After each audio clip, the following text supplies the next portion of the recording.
V Sloveniji vsak dan izključno zaradi alkohola umreta 2,5 osebi in več kot polovica teh smrti se zgodi pred 65 letom starosti. Sem Mateja Jandl, specialistka javnega zdravja, vodja oddelka za droge na Nacionalnem inštitutu za javno zdravje.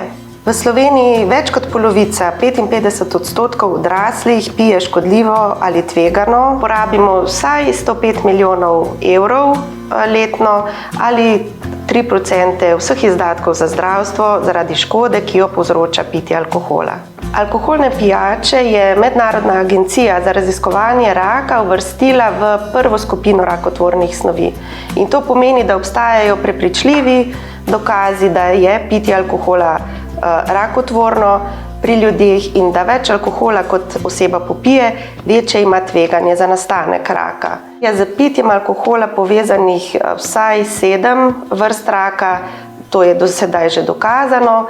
To so rak debelega črevesa, požiralnika, jeter, ust, žrela, grla in rak dojke pri ženskah.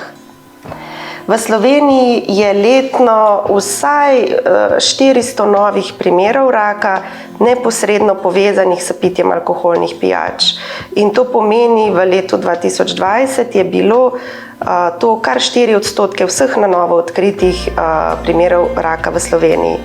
Slovenija je v primerjavi z drugimi državami pravzaprav v vrhu glede ocenjenega števila novo nastalih oziroma novih primerov rakavih obolenj zaradi alkohola. Vkolikor imate težave s pitjem alkohola, je tukaj nekaj enostavnih nasvetov, kako počasi začeti opuščati tvegan in škodljiv način pitja alkohola. Spremljajte, koliko alkohola popijete, štejte in merite alkoholne merice, postavite si cilje, koliko dni v tednu boste pili, pijte počasi in ne pijte na prazen želodec.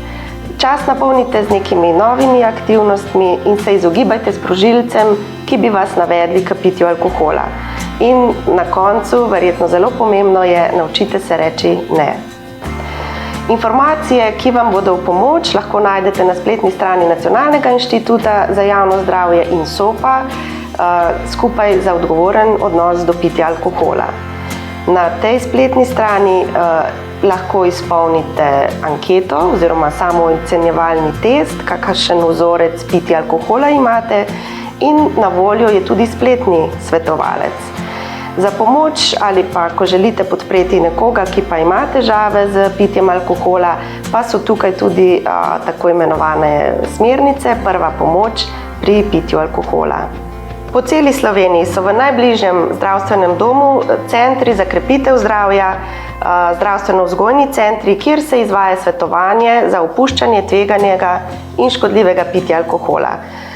V te centre lahko osebe, odrasli, vstopajo brezplačno, brez napotnice in je to neka hitra pot, da si lahko poiščete pomoč, vkolikor jo potrebujete.